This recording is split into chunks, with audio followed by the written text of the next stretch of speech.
Hello and welcome to the introductory video here of this tournament, Mordheim Faction Chronicles. My name is Karond and I'm the organizer of this tournament.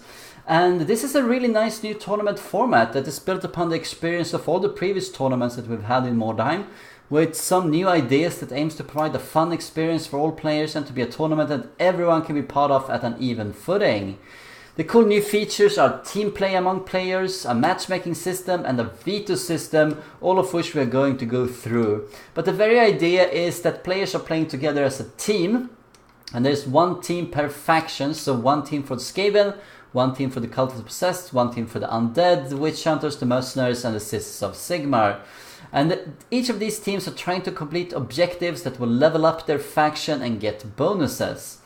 In addition to that, players will always play players that are as close as possible to their skill level, so there will be no more uneven matches. And you also cannot face teammates, so that promotes some cooperative play. And there's also going to be a veto system that introduces some strategy, as well as giving players the option to take away maps and deployments that they don't really want to play on. If you would like to join this tournament, you can find the registration link in the description of this video, and on that link you will have the Discord channel as well, which you should join up on and talk to other players and connect with them and hook up for the matches. So let's go down to how the tournament will be played, all in good order. So first of all, if you have signed up to the tournament, there will be a YouTube live feed where all the players will be assigned a warband randomly and join a team as well. And this will take place around a week or so before the tournament starts. The tournament should start in the middle of January 2019, and it should look something like this.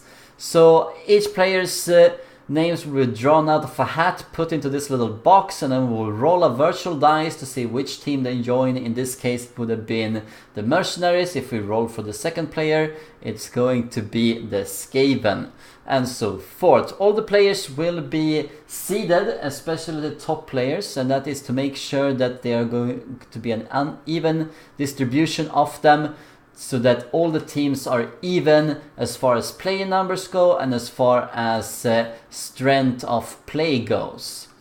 If there is a specific player that you would love to play together with, please let me know on the Discord channel, and I will sure to look to accommodate that in the seeding process. Without further ado, let's just create a warband now that we know which warband we are going to pick, and which warband we are, and see how that works out. So here we are. You start creating new warband. We roll the Mercenaries warbands first. If you don't have the Witch Hunters warband or the Undead warband DLC, of course you cannot be assigned to those warbands. You mention that on the registration as you sign up for the tournament. So let's start out with creating a Mercenaries warband. You click here to make sure that the warband is starting at rank 5. If you do not have this option, please contact us on the Discord channel. We will make sure that you're gonna get this option with a file and some easy instructions for how to make it so. So let's just create the warband here. So, you've decided to brave the city of the damned in search of gold and glory. There's no shortage of those who've tried before you, if you look hard enough. And here we go. So we have this warband here. You can come up to the veteran skills. You can pick veteran skills. You can pick whichever ones you want and as many as you want.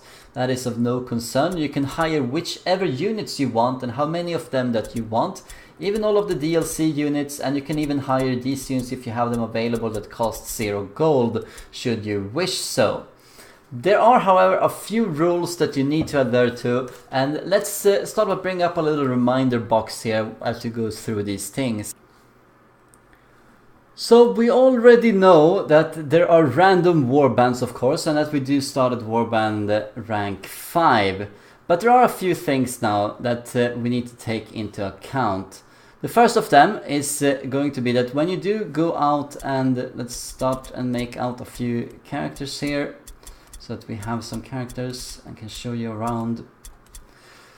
When you do play on this map here, you can pick any difficulty that you want for your PvE missions. You're gonna play one of them in between each PvP. and we're going to show you a list a little bit later on. And the only rule here is that you can never play the story missions where you get the dramatis personae part of the deal. The second rule is that when you do bring this warband up to a PvP, you cannot bring any consumables whatsoever. So even if you had a lot of these consumables, you cannot bring them into a PvP and you cannot use them. The only exception to this is your leader. The leader can bring out as many consumables and as of whichever quality as they want. There is no limit to them. The leader can bring as much as possible, but no other character can bring any single consumable whatsoever. The second rule is about hired swords. So with the hired swords, you cannot hire a single hired swords at all during this tournament, with some exceptions. Let's bring up those exceptions as they stand.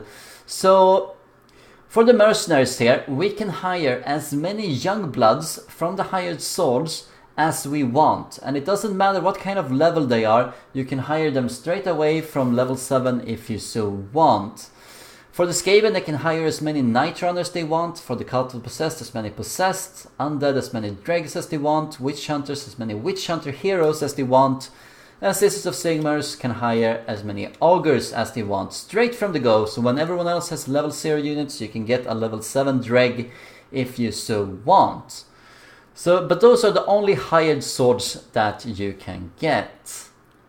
And that is more or less all on the rules. So let's go to the tournament website here and see how this tournament is played in terms of matches. So you can see that there are 4 various rounds here before going into the playoffs. And each of these rounds are called a cycle. A cycle consists of 4 PvP games and 1 PvE in between. So we're going to start out this, let's take a look and bring up a little reminder scroll again. So everyone, as soon as you created a warband, they play 1 PvE at a normal difficulty, and you can play whichever difficulty you want, but the first PvE is always going to be normal by default of the game. So you play 1 PvE and then we start out. So for the cycle 1, you're gonna have 1 PvP against a player, then you play 1 PvE, then 1 PvP, 1 PvE, 1 PvP, and so forth. And then when the cycle is over, you get 1 extra PvE to play. This means that you already know that you are going to play 21 PvEs at the end of this tournament and 16 PvPs. You can of course opt to not play all of the games that you do against the players. That's entirely up to you. How this is going to work out is that every single Monday morning each week I'm going to post the new matching so you know who you're going to face, and you're gonna find it on Discord as well as on the tournament website right here at the very start on the information. You can go to one of the rounds and you're gonna see which players are going to match up to one another. You can't see them right now, but you're going to see them as the tournament starts. So if you don't want to play a game, since it would be impossible for me as an organizer to keep track of players not showing up, and we will have a lot of walkovers in that case, you need to tell me that you're not going to play for a specific week, and you need to do that before the Monday morning. On Monday morning, every player that is not told that they are not going to play are going to be matched up, and they will have 1 week on them to complete their PvP against their opponent. And if they don't manage to do that in a week, the tournament will move on and there will be a walkover. If there are 2 walkovers that you have left to your opponents, you're going to be out of the tournament total. That might be pretty harsh, but that's how I'm going to enforce it. You can of course come and say to me that Karond, I cannot play for the next 3 games, and that is going to be fine. I will just take you out of the matching with no penalty applied. So just keep that in mind. Be very thorough with your information about when you can play and when you can't play. And if you don't give any information, it is assumed that you can play and you will be matched. So let's get back into the Mordheim and see how do you play against your opponents. It's good to start out with the Discord channel and get the Steam profiles of all of the players that you're going to face.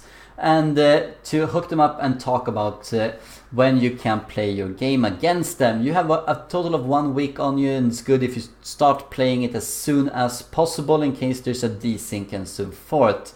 We're gonna give out a few more tips on that later. So you start out by pressing the skirmish button, you pick exhibition for when you're going to play against your opponent,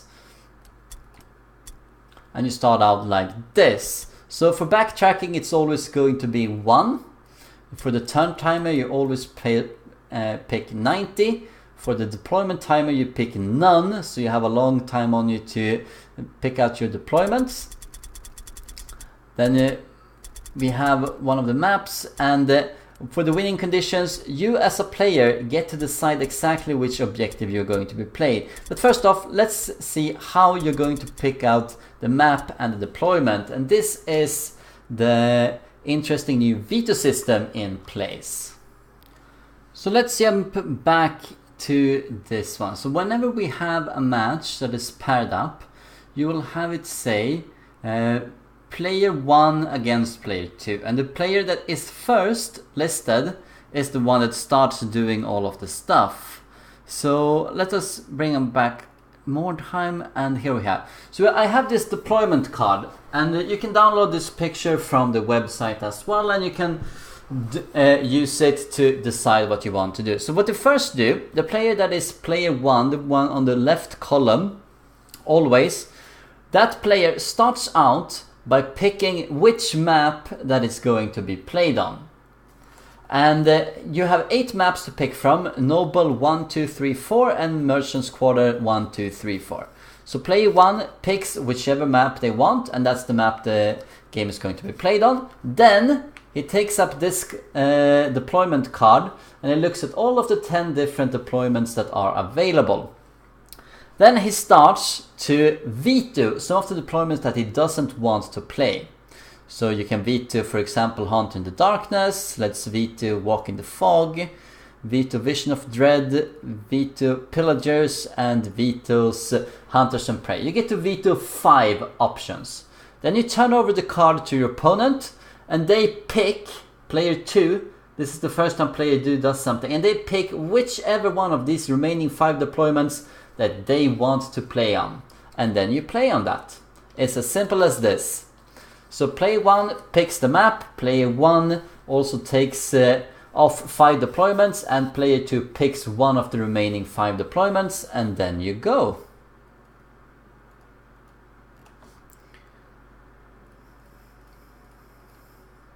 So let's eliminate that as well. So now that you know which one you're going to play at, you can pick out whichever victory condition that you want. And this is important because this is what the whole league is all about. As the part of a team, you're trying to get a set of objectives. Once all of your teammates combined, so if you are 3 players in a team and one of you has completed Marked for Death, another one has completed Crush the Wheel, and a third of them has completed Wordstone Rush, then you have a set. You have 1 completed objective of each kind. When you have 1 completed objective of each kind in a faction, you level up that faction and you get a bonus. You're gonna see all of the bonuses available as soon as we do the draw for the tournament, but all of the bonuses are going to be unique to each faction and going to be suited to them, both in their character as well as what they probably want to do tactically as well.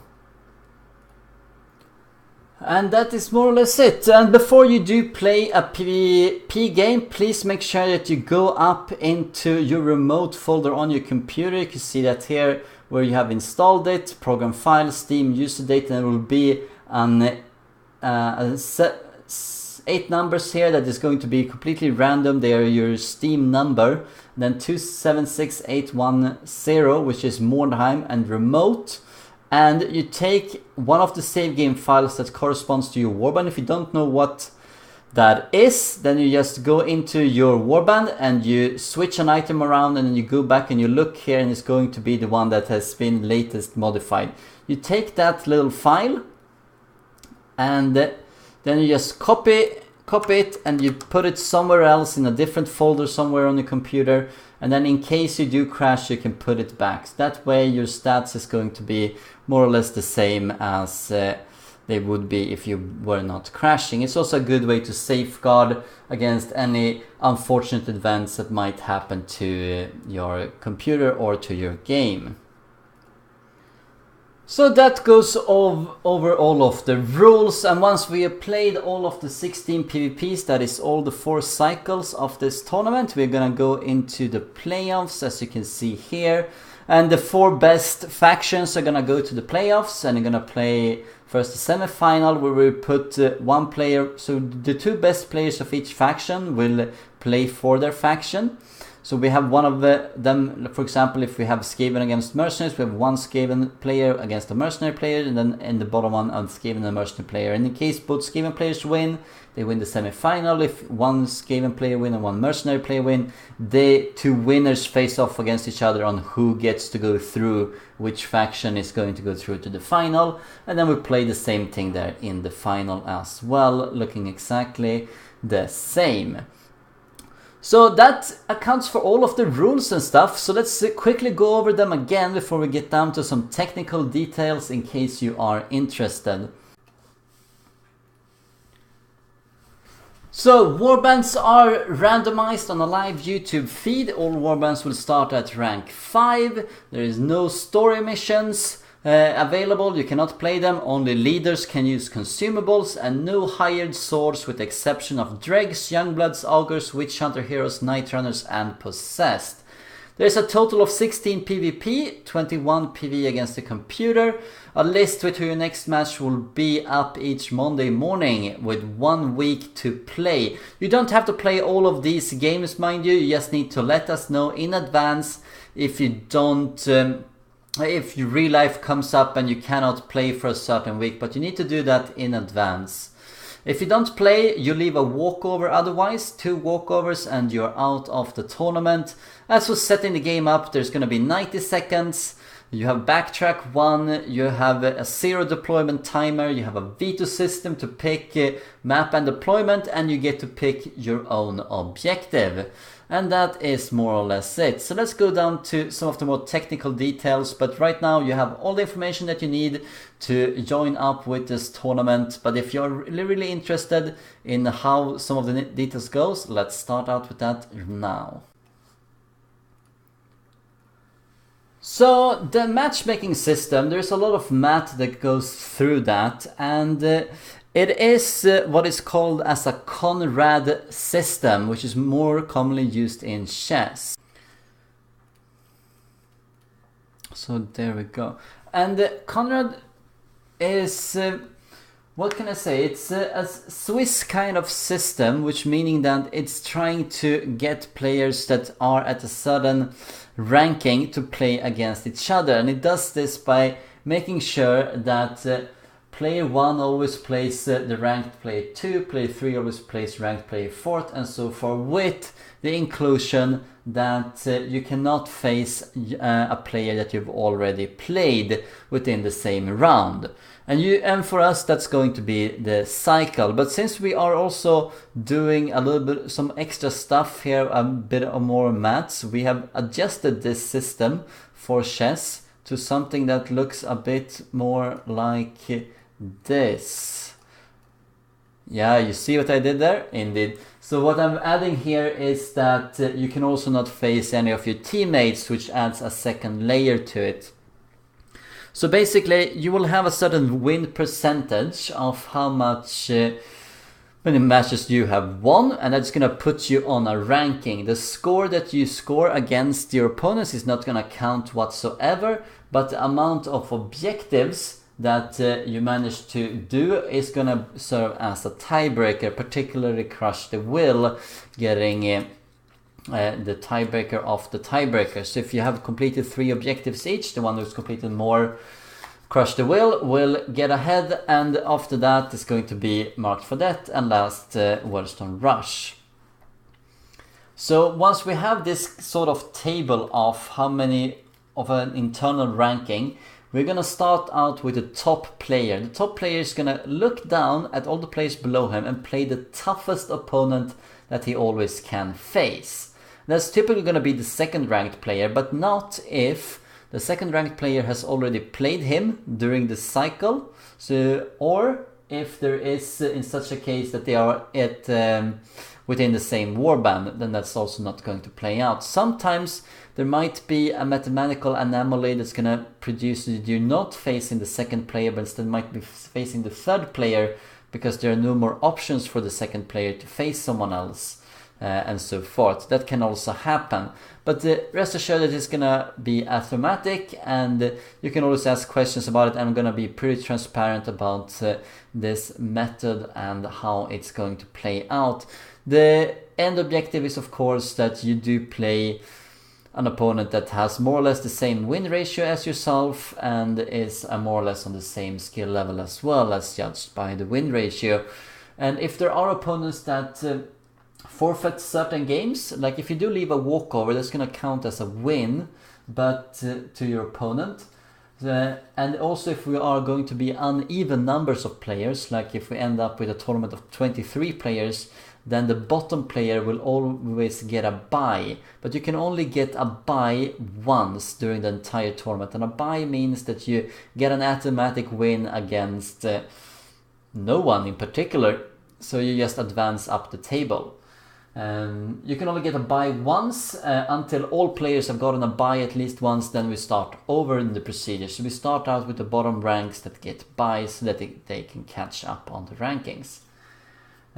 If there are opponents that only play a certain amount of games, how do you judge how to do win ratios? Well, the amount of matches that you do play is also going to be taken into account in your win ratio. So someone that's played 4 matches and has won half of them, 2 games, compared to a player that's played 2 matches and only won 1 of them, is gonna be lower down on the ranking regardless of any other kind of statistic than the players played 4 games. So there's an advantage to that.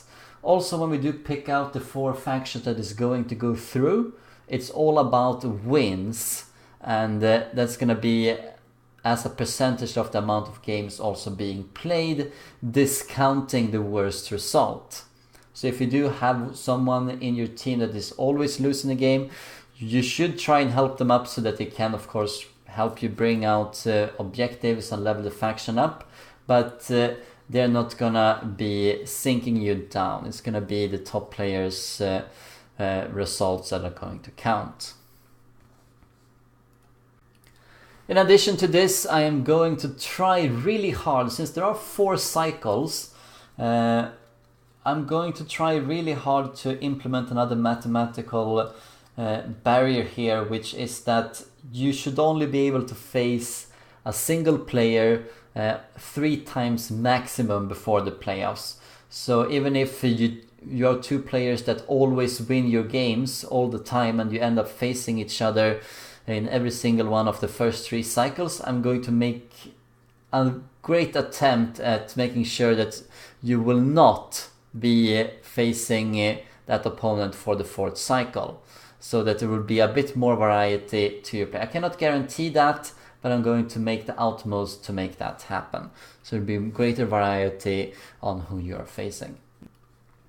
And I think that's more or less it. I'm going to be very transparent about the process. I'm going to put out some info on the tournament website that you can always click on. You can always see what kind of objectives the other factions have gotten, and within that, I didn't really mention it earlier, but of course you're going to be required to get a screenshot of both what kind of objective you picked and if after the match if you actually completed it as well, so that we know it's true. Otherwise you might not get it. But we're gonna have a faction table of what kind of objectives all of you have already gotten and what levels you are, and please stay tuned for all of the faction rewards that can be gained as well. With that said, since you have gone through this whole video so far, let me give out a few tips. There is probably not going to be enough, it is not going to be enough PVs to get reserves in. you're gonna have to decide on your 10-man team straight away, and those are the units you're going to be playing with for the rest of the tournament. The only exception I can see to that is if you actually do take the advantage of getting on one of the high-end swords that you are allowed and get a really high-leveled one to start with, or very early in the tournament or at some point in the tournament, and then level that one up, and then you could probably pool XP to get your reserve up. So that means you could end up with 11 characters, and so you could get a little bit of variety in your play, but that requires you, of course, to pick a young blood, a dreg, or a night runner, and so forth. Besides that, I hope that the cooperative team play is going to be really good. A lot of the players have said it's going to be nice, that in previous tournaments you really didn't want to give out any tips because you will be giving out the tips to your competitors, but this is not the case here since you're working together as a faction. And I hope it's going to be a good tournament, and we're going to provide more info closer to the draw. So please join up and look forward to Mordheim Faction Chronicles, the most even and exciting tournament to date. Thank you for watching, and don't forget that the registration link is in the description.